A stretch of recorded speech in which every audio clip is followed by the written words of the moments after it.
কাল রাতটা ছিল অন্যরকম। সন্ধ্যার পর হঠাৎ বড় ভাইয়ার ফোন। বলল ওদের বাসায় যেতে হবে, কিন্তু কেন যেতে হবে সেটাই জানায়নি। এই রহস্যের সমাধান আর দেরি না করে তাড়াতাড়ি রেডি হয়ে রওনা দিলাম। ওদের বাসায় গিয়ে দেখি চমৎকার এক আয়োজন।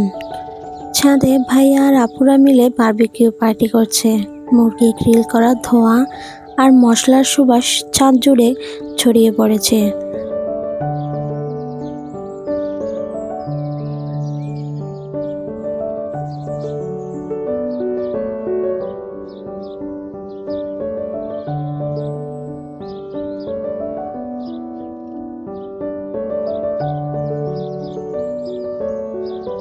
আর বড় আপু নিচে থেকে সস, সালাদ সহ নানান কিছু প্রস্তুত করছে।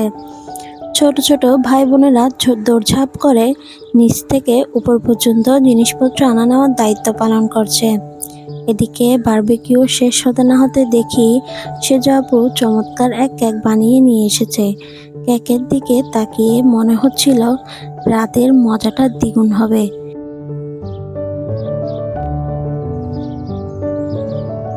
এরপর সবাই মিলে পরোটা বানানোর কাজ শুরু করলাম। হাসি, আনন্দ আর গল্পের মধ্যেই পরোটা বানানো শেষ হলো।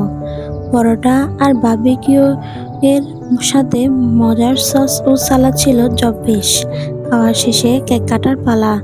সবাই একসাথে কেক কাটলো, তারপর টুকরো টুকরো করে ভাগ করে খেলো। এমন করতেই রাত 1টা বেজে গেল। সময় যেন কোথা থেকে উড়ে গেল বুঝতেই পারিনি।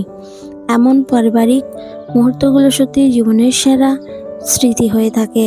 একসাথে থাকার আনন্দ আর একে অপরের সাথে ভাগ করে নেওয়া হাসি মজাই আমাদের সম্পর্কগুলোকে আরও শক্তিশালী করে তোলে। আজকে দিনের শেষটা এমন আনন্দময় ছিল যে মনে হয় দীর্ঘদিন মনে থাকবে। আজকের জন্য এতটুকুই। আমার ভিডিওটি কেমন লাগলে অবশ্যই কমেন্ট বক্সে জানাতে ভুলবেন না।